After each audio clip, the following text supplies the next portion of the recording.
So we're talking about infra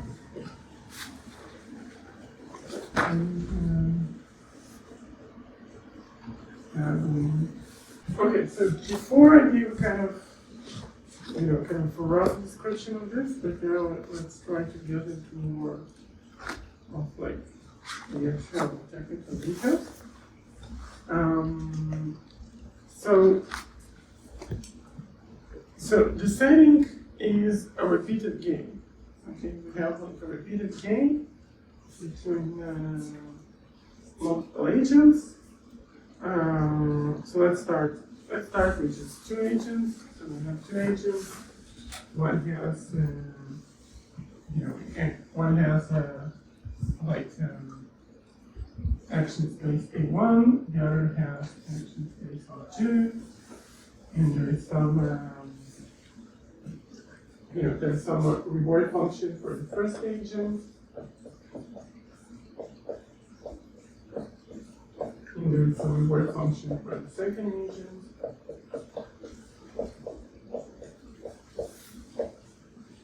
And they're both doing geometric timescale.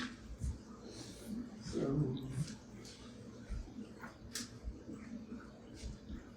yeah, so they're both like maybe this is experimentation, something like this. And then like the utility of the first agent is like some over from 0 to infinity. One minus gamma, gamma to n, or 1 n, and the second, same thing for the second agent.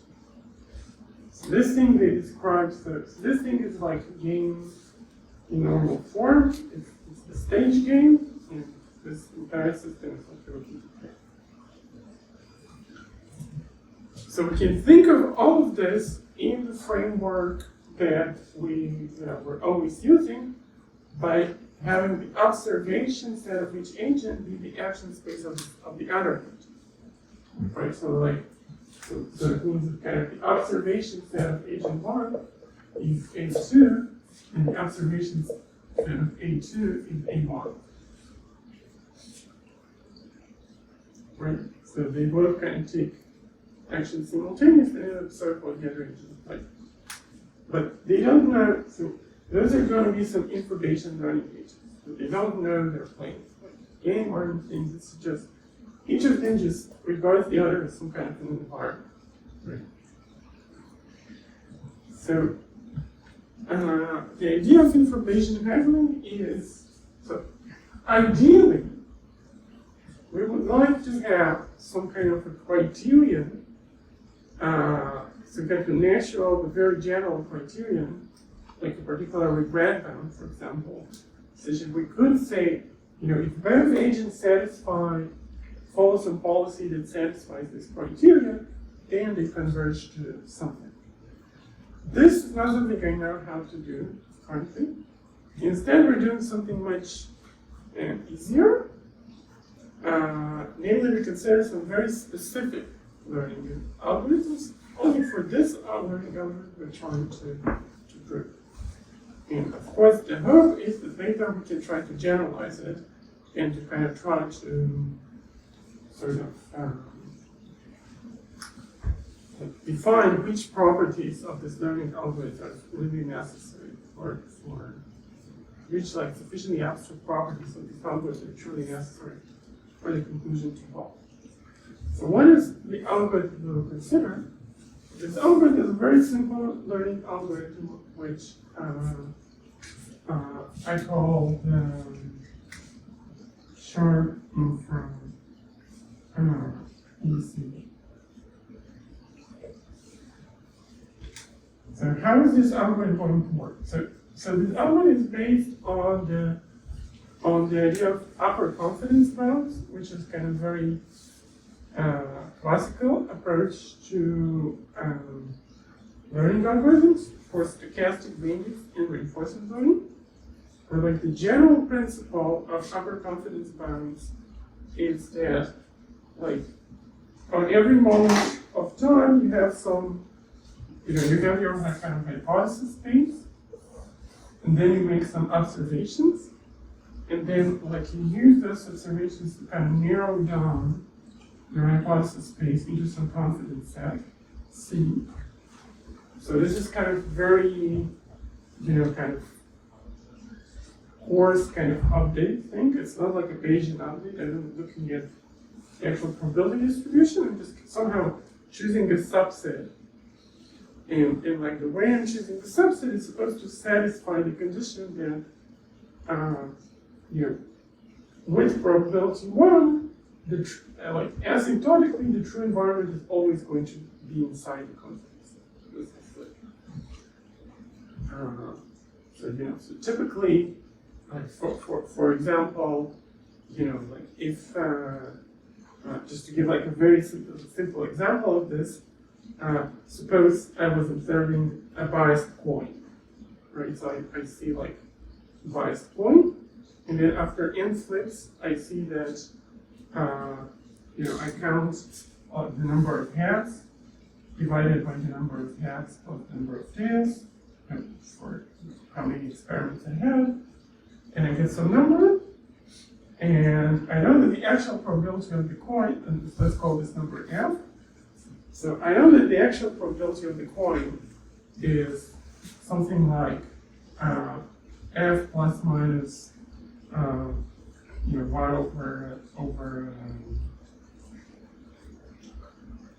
over square root of n, right? Where n is the number of experiments I do.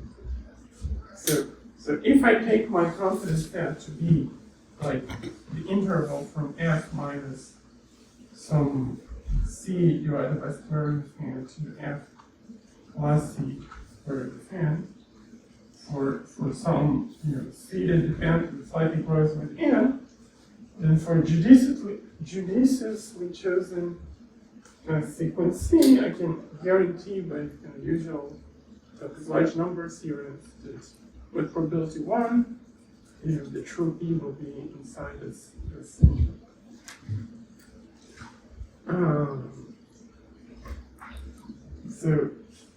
and then, like what the UCB algorithm does, it says, we're looking at this confidence set, and now inside the confidence set, let's choose the most optimistic hypothesis.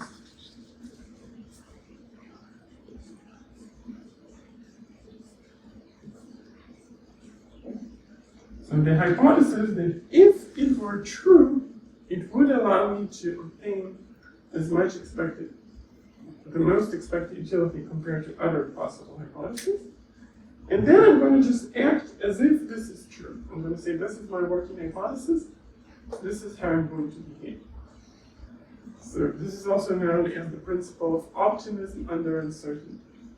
So I'm kind of choosing the most optimistic hypothesis that's still kind of plausible given the observations that I had. And why is it like a good idea? So kind of intuitively, if I'm right, and this is like really the true hypothesis, or the true hypothesis is close to this, then I will actually get this optimistic reward, and then I have nothing to complain about. Like the reward I would get would be the highest possible reward I might plausibly get in this situation. If it doesn't work, and suddenly I get rewards which are substantially lower than I expect, then this will allow me this means that this hypothesis is not possible. So I can infer that the next confidence set is not going to include this hypothesis because it says going to shrink. And then usually kind of the regret bound analysis is based on trying to show that kind of to connect between the regret that accumulates and the shrinking of the confidence set, such that you cannot accumulate too much regret because eventually the confidence set will be shrinked enough that you're nowhere to shrink anymore. So this kind of general approach is known as like upper confidence bound algorithm. So here specifically we'll use a very, very simple type of upper confidence bound algorithm, which is adapted to the Infra-Bayesian theorem.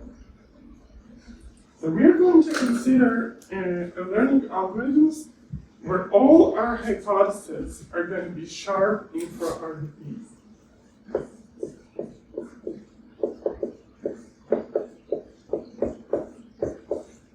So, okay. So what's an infra-RDP? So an infra-RDP is something where we have a state space F, we have this you should already know pretty well by now.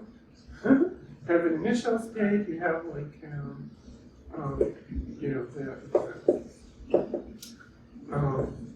observation kernel, and there is some transition function. There's some transition function S times A times B. Now, what does it mean that it's sharp? So sharp. So in general, if I have some Creedle set in box X, then this is called sharp when there is some closed set, subset of S, such that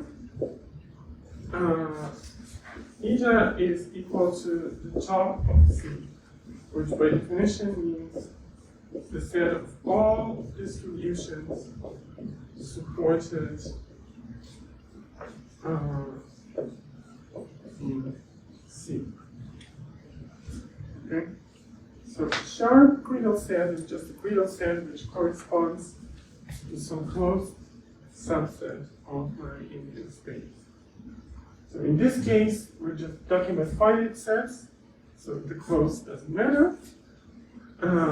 So basically, the way to think of sharp infra-RDPs is just instead of having here box out, we could just write here 2 to the O. So the observation kernel just says, given a state in an action, what is the set of possible observations that could happen? There's no probability. Just some observations can happen, some observations cannot happen. Okay? So now, okay. So now what is, so this is a sharp infra-RDP, so how do we do UCB first? Okay, so first, what is the confidence? So the nice thing about sharp is that there's a very, very kind of easy, obvious choice of what the confidence set is. Right, so suppose that, so let H be some set of sharp infra-RDPs.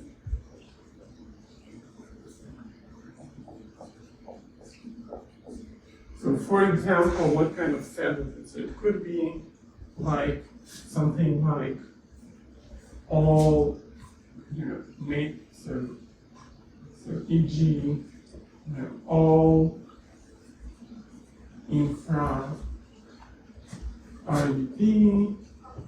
with at most some number k states. Or it could be something like all infra-RDP, all sharp infra-RDP, sharp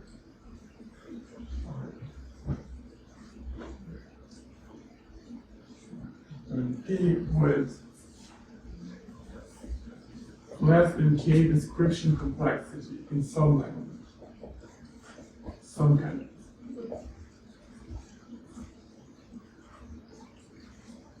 So there is some. So it doesn't matter. So for now, it just can be any set of sharp infra-RDPs. So now I observed some history. So there is some history, right, which is a sequence of actions and observations. So now I can define the confidence set to be just all M in H, such that, okay, such that what? Such that M is compatible with H, right? So M is consistent with H. So what does it mean consistent with H? It means that, like, if H is equal to A0, B0, A1, B1, etc., and Bn, right? Then, for all I need to have that Pi is an element. Pi is an element of phi m of an element of B m of phi m of all the preceding thing, from A0 until AI, until not until AI, until like AI minus 1, AI minus 1, AI minus 1, AI minus 1, comma, AI,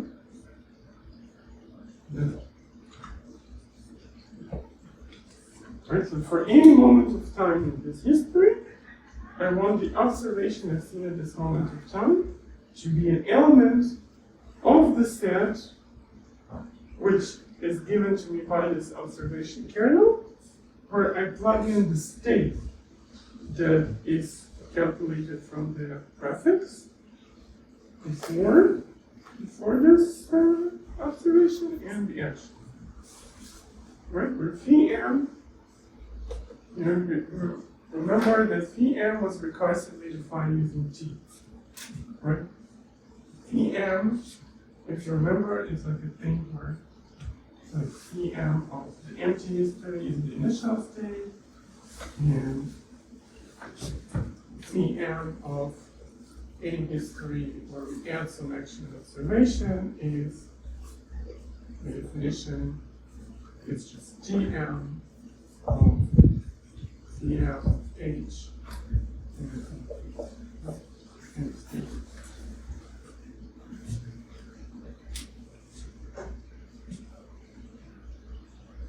Okay?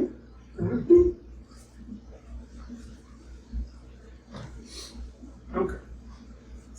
So because those infra-RDPs are short, every hypothesis is either consistent with what we've seen or inconsistent. There's no likelihoods or anything to evaluate. It's just inconsistent kind of binary. So we can look at just the set of all consistent hypotheses. Okay. So now the UCB principle says out of the set of consistent hypotheses, we need to choose the most optimistic one. Right? But okay, what to do if there are multiple optimistic ones? So here I kind of propose some ad hoc principle, which is kind of neat. So, okay, no matter how I choose this optimistic hypothesis, the result will still be a valid learning algorithm for H. So this policy is still going to learn H. But for the purposes of Infra-Bayesian Haggling, it's not quite enough. But nevertheless, I'm going to propose some ad hoc-ish but fairly natural principle of choosing this. So I'm going to say that we're going to suppose that there is some prior on my hypothesis. And ultimately, we want it to be some kind of a simplicity prior. But currently, don't commit what notion of simplicity we really have. But this is what we kind of want it to be eventually. But for now, it's just some prior. So we'll see that we will require some property of this prior that will be natural in the context of simplistic priors, but it's like a very weak property. So, and what we're going to do is, so our algorithm is going to work. This is algorithm. What's the algorithm? So algorithm is going to be like compute the confidence set C, sample some hypothesis M out of zeta condition on C. Now, compute the optimal policy. So pi star M, the optimal policy for M.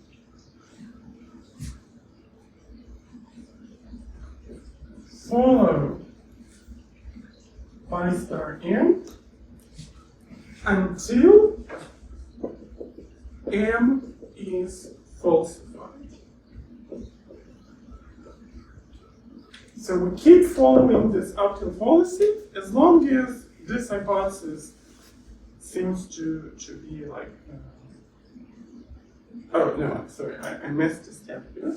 So we need to compute C, but then we only need to compute the optimum. So here we only look at optimistic hypotheses.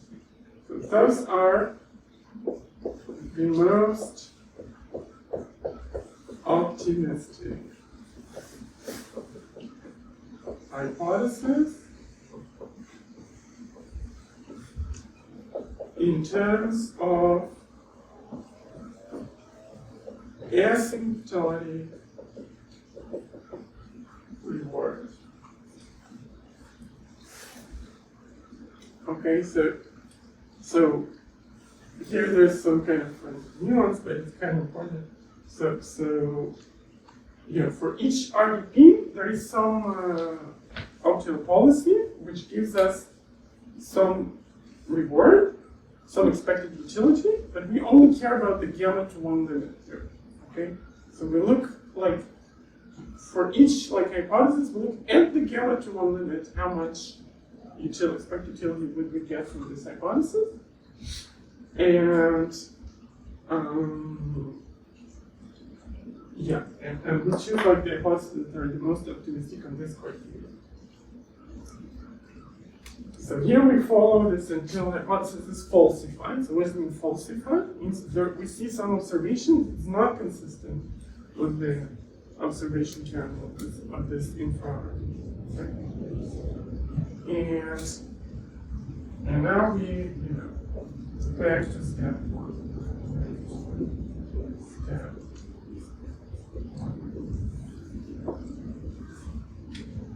Okay, that's it. That's the entire algorithm. In principle, we could reach a station where, as long as H contains the RDP which allows anything to happen, right? We could write an RDP with this, set as just any observation is possible always, then it can never falsify all of them, so this loop will always continue. It will never crash the code.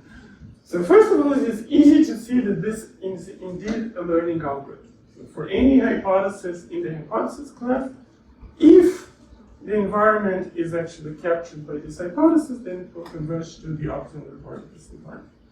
This is obvious because it's going through this loop, so if it gets stuck somewhere before it gets to the true hypothesis, then it means it's getting an even higher reward because it's going through them from the most optimistic first. And if it doesn't get stuck before it gets to the true hypothesis, then it just finds the true hypothesis.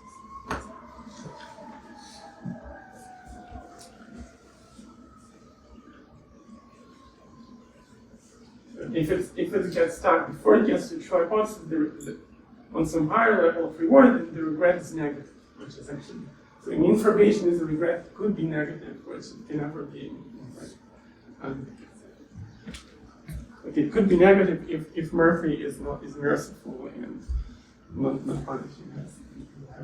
So now we want to understand what happens when two agents like this play against each other. Well, and more than two, but it's hard to do. So, okay, so first of all, notice that this whole principle of this kind of UCB means that, you know, if we kind of draw the put, like, you know, the utility of the reward whatever of agent 1 here and reward of agent 2 here, then both start from looking at the most of the, and let's say, you know, the game defines some kind of a convex region in the plane of, you know, which outcomes are admissible. Right? So this is like all the possible pairs of actions and which reward vector they give us and take the convex home and some convex region in the plane. So they both start with trying to get the most optimistic reward possible, which means this thing. Right? They both trying to get this thing, and then, well, it's not possible that they both will actually manage to get this thing because it's inconsistent.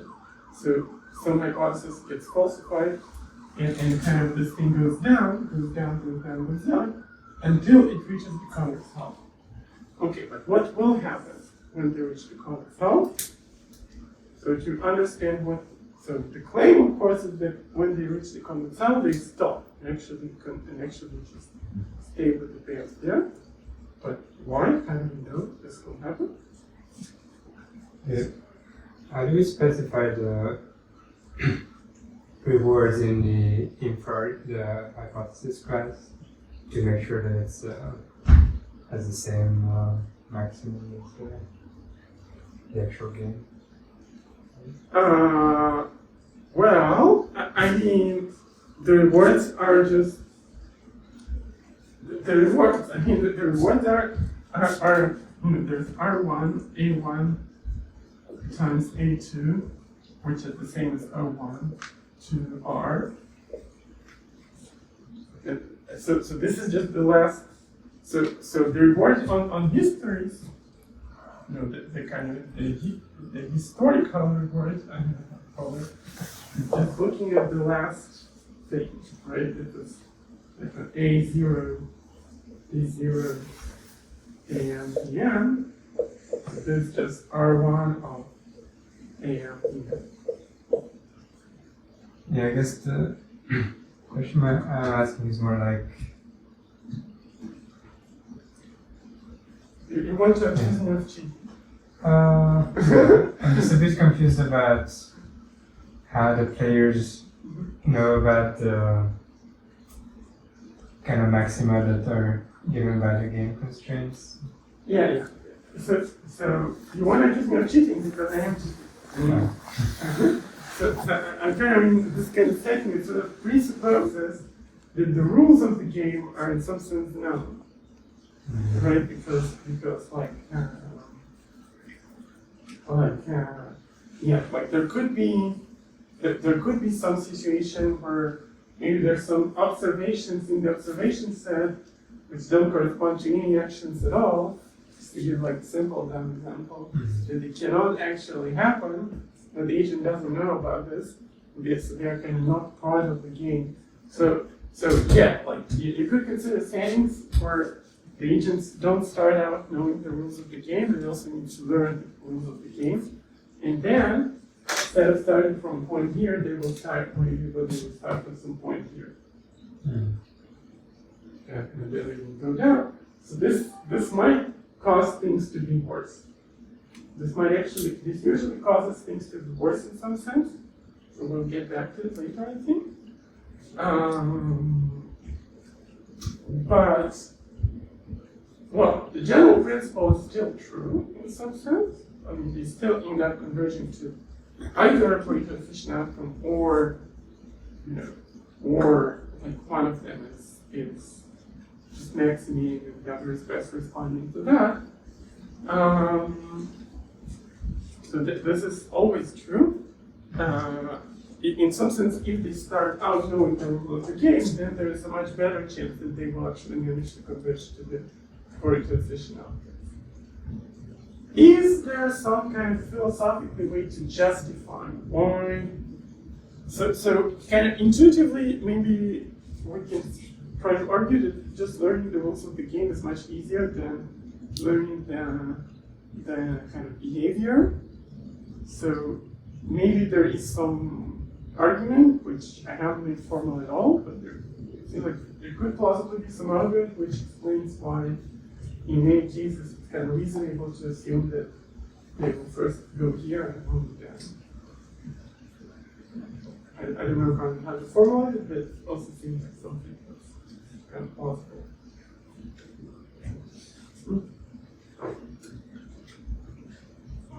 Or depends on the game. I mean, sure, but you know, like kind of assuming that the game itself is in some sense simpler than you know the agents that are playing the game. Yeah, for like artificial games like chess or Stag Hunt, it's true, but for like reality, it's probably not true. I mean, yeah, I don't know.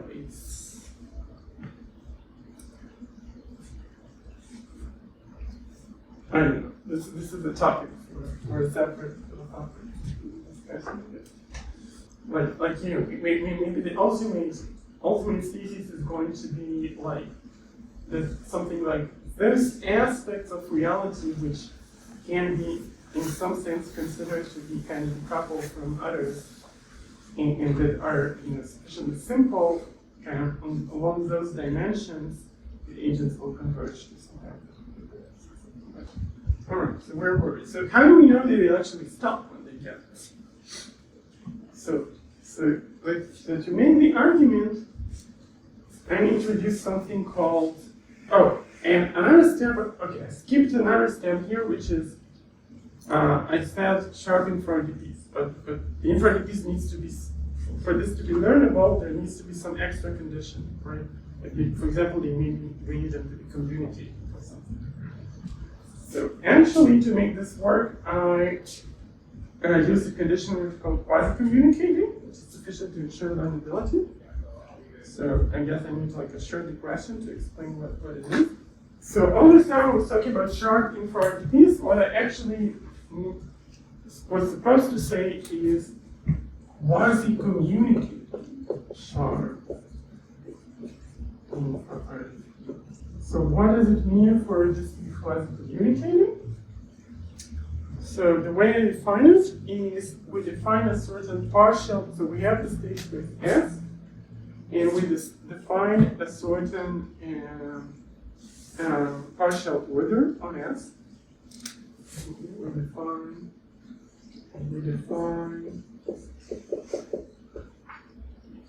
a partial order on S. So the partial order is generated, so it's like the transitive closure. So it is, or it's not really a partial order, it's pre-order, actually. Pre-order.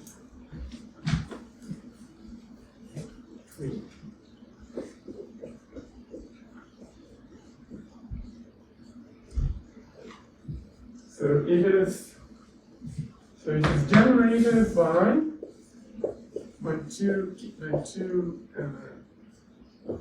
cases. So first,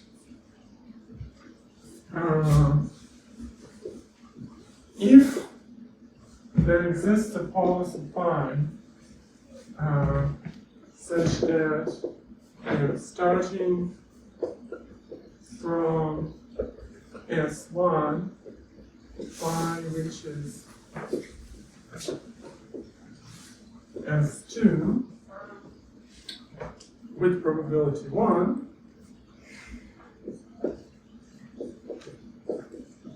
so in the general, infra-RDP case, we need to say with probability 1. For sharp infra-RDP, it just means a finite number of steps. So no matter what's the core policy Murphy plays, there is some finite number of steps to reach that.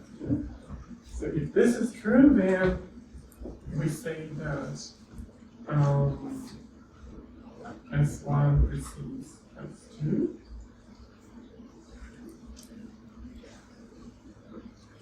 And the second condition is that for any action and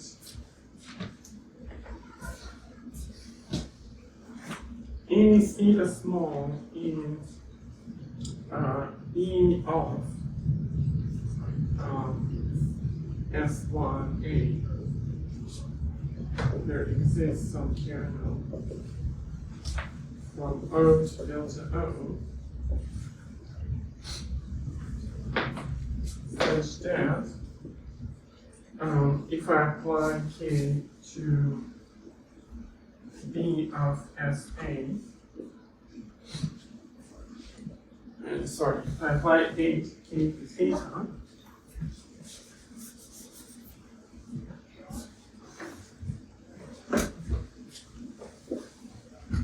I get something in B of S2A. And secondly,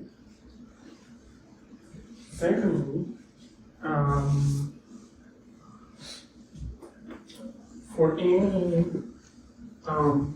P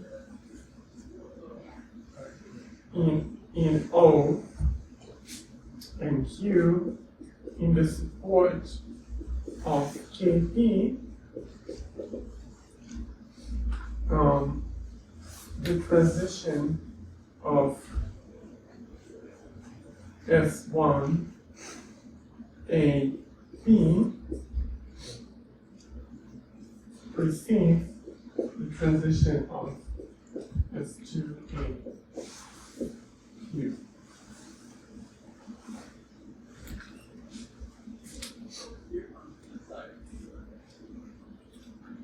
Yes. So so what this thing says is, so this is related to something called the stochastic order, what it is. So basically it is saying that, okay, so what's the idea? But the idea is both of these conditions imply that for any reward function, okay, what did I write? Then S1 precedes S2. So those are like two conditions when S1 precedes S2, and then we like to take the transitive closure. Great. So why those are good conditions? So the idea is both conditions imply that the value of S1 is greater or equal than the value of S2. So here it holds because if I can go from S1 to S2, then S1 cannot be worse than S2. I can always, if I really like the state of S2 better, I can just go there. In the gamma to 1 limit. In this case, it also applies that the value of S1 is greater or equal than the value of S2.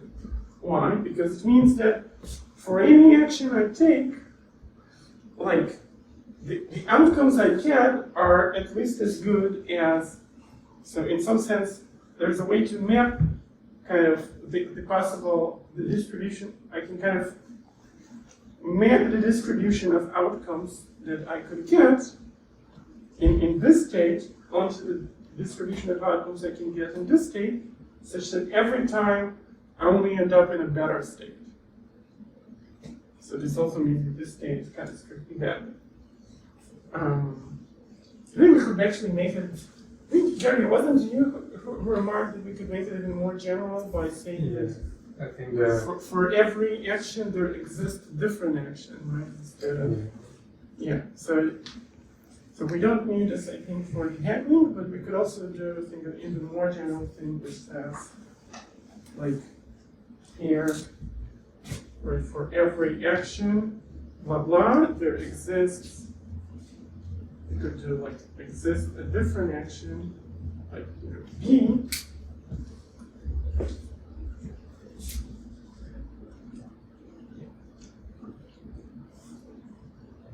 No, it should be the opposite. Okay, maybe it doesn't matter right now. It's to be questioning, but yeah, if we could make this even more general condition.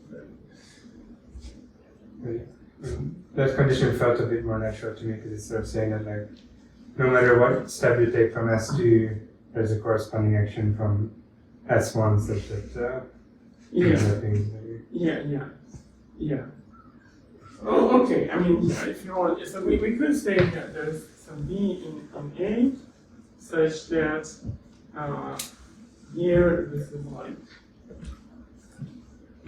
so no matter what I take in S2, there is something in S1, right? So this is what I take in S2, and in S1 I take here instead the action B.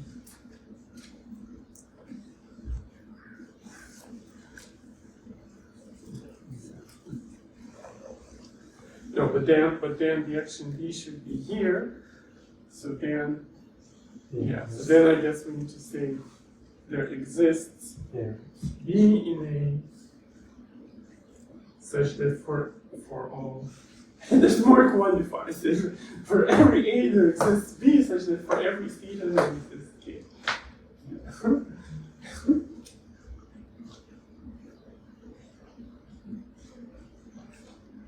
For every action you could take in this state, there's some action here which would lead to an outcome which is frequent. So I think it would be really cool to show, this is not related to Haggling, but it would be really cool to prove some theorem of the form that this is in some sense the most general conditioning to the right. Or maybe there is a more general. It kind of works independently.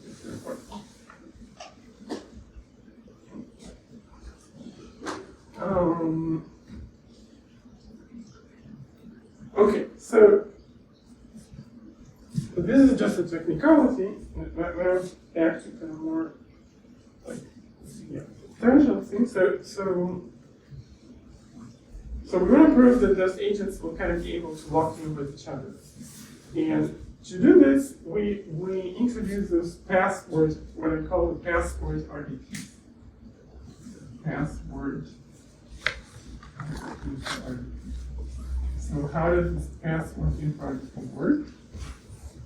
So the password infra-RDP it's kind of related to the password problem we talked about previously, but then we talked about it as some kind of an obstacle, and here we kind of use it in our favor in some sense. So suppose that there is some so let P from the word password be some sequence of actions that my agent can take. Then I can consider RDPs of the form, if you enter this password, so like if you take this sequence of actions, then something starts to happen. So like you can start this kind of RDP where you're like, this is kind of the first action in the sequence. And P is not the best letter because it's called Haggling. So, if you take action W, you go here, then you take the next thing, you go here, and so on. So you finished entering the password, you're here, and then something happens. And here there's some additional RDP N0. And every time you do something which is not what you're supposed to do, you go back to the beginning. Okay, so as long as, and here there are also some things that send you to the beginning. So it's kind of a general type of construction. And what this construction achieves is kind of achieves you, what it buys you is that it gives you non-stationary learning. So what do I mean by non-stationary learning? Suppose that there is some property that the environment has that doesn't always exist, but at some point in history, like at some point, the environment enters some state in which it can be described by a particular infra-RDP M0. Okay? Then just the fact that M0 is in your hypothesis class doesn't help, because maybe you will test it early on, you will falsify it, and then when it actually becomes relevant, it's already not in your hypothesis class at all. Right? But for every M0 in your hypothesis class, and every password, there is also this corresponding bigger RDP, right, which we can call kind of MW, this whole system. So this thing, as long as you haven't entered this particular password at any point in the past, this hypothesis is not falsified. Right? This hypothesis can only be falsified because here, as long as you're in this part of infra-RDP, the observation kernel is always outputs all observations are possible. Only here it's going to output something constrained. So as long as you haven't inputted the password, it's not falsified. And there's a lot of different passwords. So maybe some of them you for some reason entered, but since there's so many of them, then there's probably a bunch of them that you haven't tried yet. So eventually you will end up, so kind of the idea is that eventually you will end up kind of testing this hypothesis at some opportune moment when after you enter the password, this thing is actually true, and then you kind of walk in here. So for example, if there's some property of the environment that only begins from time step 1,000,000, then in the limit in which you take your hypothesis class to be bigger and bigger, you will eventually be able to learn this fact. Because eventually you will have sufficiently long passwords in your hypothesis class so that you will high probability won't falsify one of those hypotheses until you reach time step 1,000,000,000. Okay, so how does this help us in the multi-agent case? So in the multi-agent case, imagine that, so the simplest example I like to consider is the Stag Hunt game. So Stag Hunt is a game where there are two players, and each of them can choose to hunt a rabbit or hunt the stag. So rabbit or stag. Rabbit or stag. And then if well, let's say that if both of them hunt the rabbit, then they both get 1, for example, because they each get a rabbit. If they both hunt the stag, then it's much better, they both get 2. But if one of them hunts a rabbit and the other hunts a stag, then it's really bad for the rabbit one. So for the stag one, sorry. So here it's like, so this player is hunting the stag, he doesn't get anything. The rabbit still gets the 1. Or sometimes the rabbit maybe gets a little less than 1. So,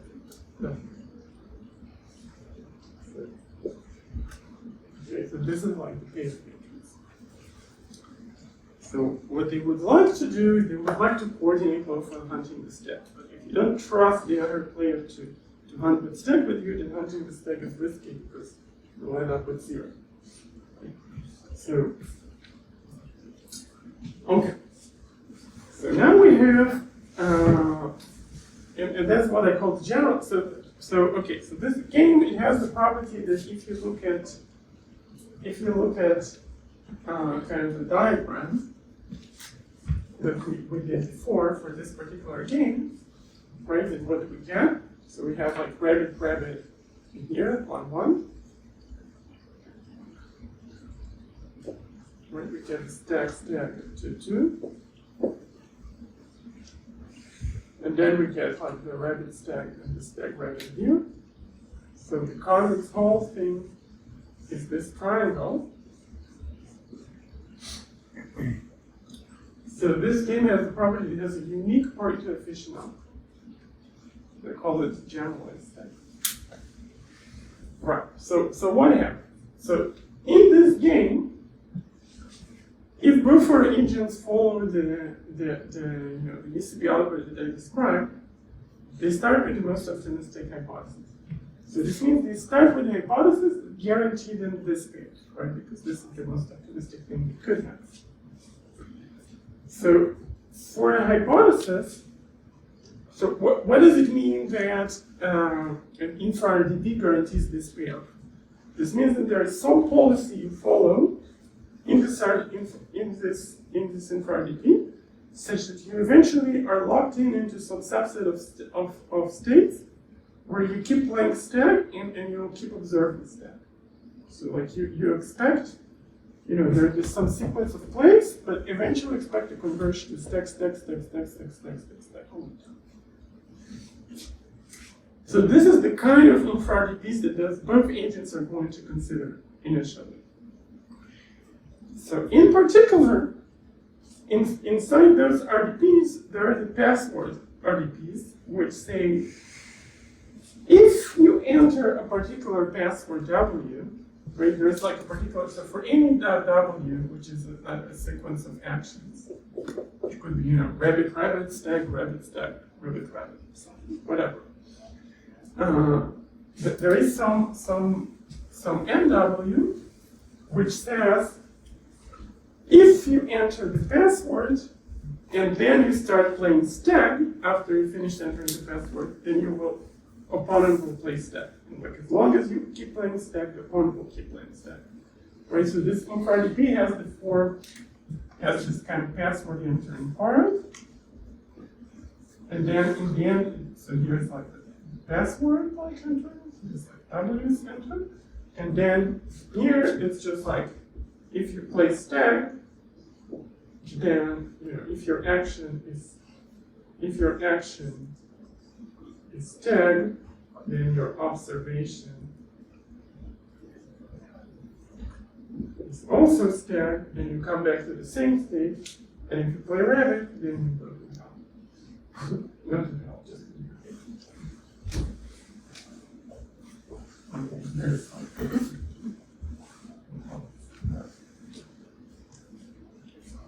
okay, so this kind of RDP, and for every password they have it. So now what happens?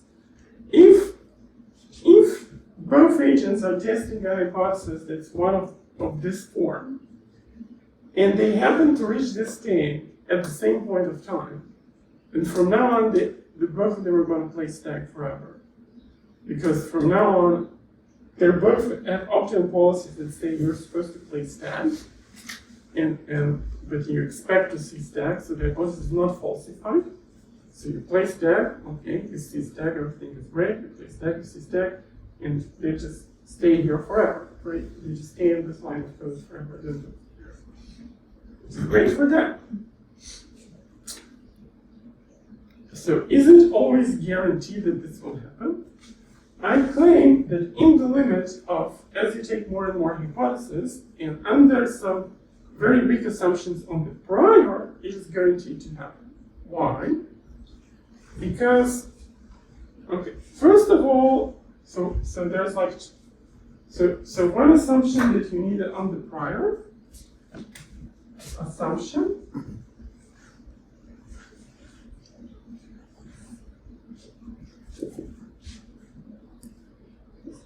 the password hypothesis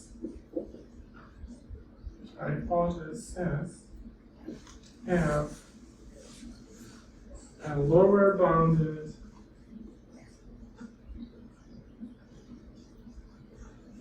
total probability mass.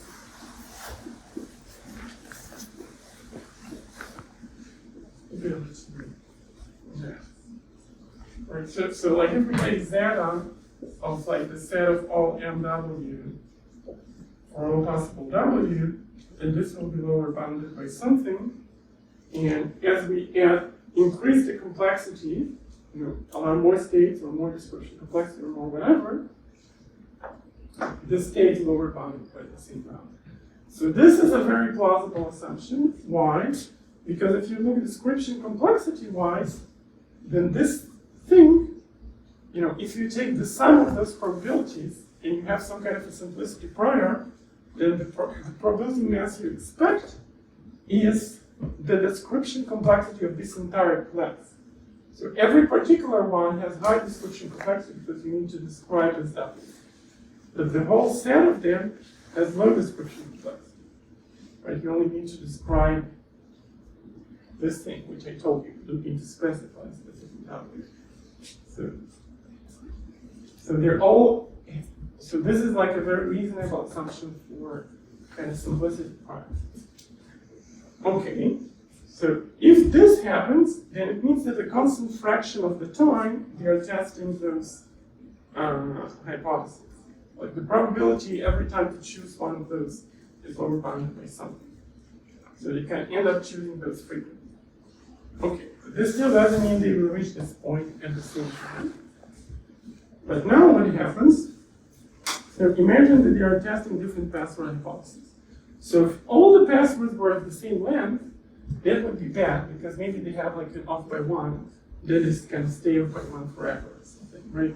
Like this one reaches this state, but the other agent is still here, so they don't get a handshake and they fail, and then like, the next time it happens again.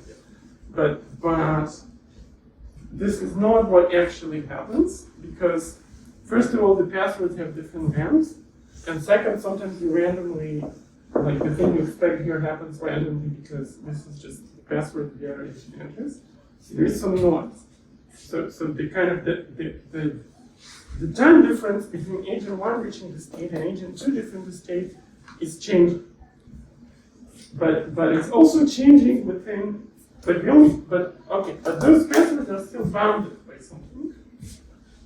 So the length of this password is still bounded by the parameter k, right? Or k is number of states or description complexity. In any case, the length of the password is at most k. So it means that the desynchronization between them can be viewed as an element of that model of k. And this element is changing all the time. So what we actually get is a sort of random walk on that model of k. The offset between the times when one reaches this state and the other reaches it kind of shifts, and we know that this kind of random walk is like it's mixing time. So it's mixing time is something on the order of k squared. On the other hand, the number of passwords is on the order of 2 to the k. So this means that this process of trying different passwords continues much longer in the limit of high k, much longer than the mixing time of this random walk. So in the limit of high k, with probability 1, they should eventually lock in and start playing Stag forever.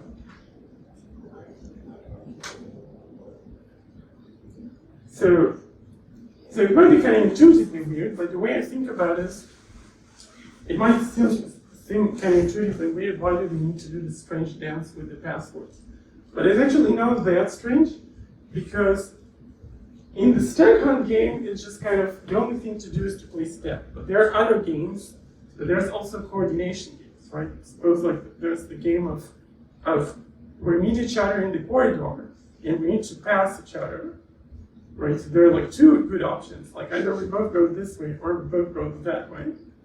But we don't know a priori which option to choose.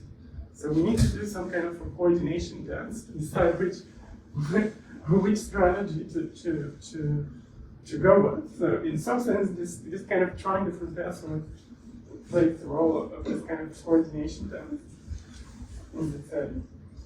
Okay, but now the same argument could be made not just for the Stag Hunt, for any game. Now, if we have this shape again, and you started from here and you go down here, so this is some kind of a mixture. So this could be like, this is like some mixture of some particular pairs of actions. But this is fun because now we can consider entities that cycle for this mixture. So for example, suppose that that this outcome can be written as like 1 over n, let's say a1 b1 plus 1 over n a2 b2 plus etc. 1 over n a n bn, where the ai are some elements of those are elements of a1 and the bi are some elements of a2. Right, so this is like some convex combination of different outcomes of the game. So let's suppose it has rational coefficients. If it doesn't have rational coefficients, we can always approximate it by something rational. So we can write it as some kind of something of this form. We roll the dice with n sides and we choose one of theirs. So this thing we can model by an RDP which cycles in this way, right? We can build an RDP where you take action A1 and you expect observation B1. And you take action A2, you expect observation B2, and so on. And in the end, you take action AN and expect observation BN. So we have this kind of cycle. So, and this is like our M0. And to this, we attach our password thing, right? This is kind of the password. So now we consider this kind of RDP. And now we do the exact same dynamics repeats, only when they lock in, they start moving inside this cycle, so they implement this pair here.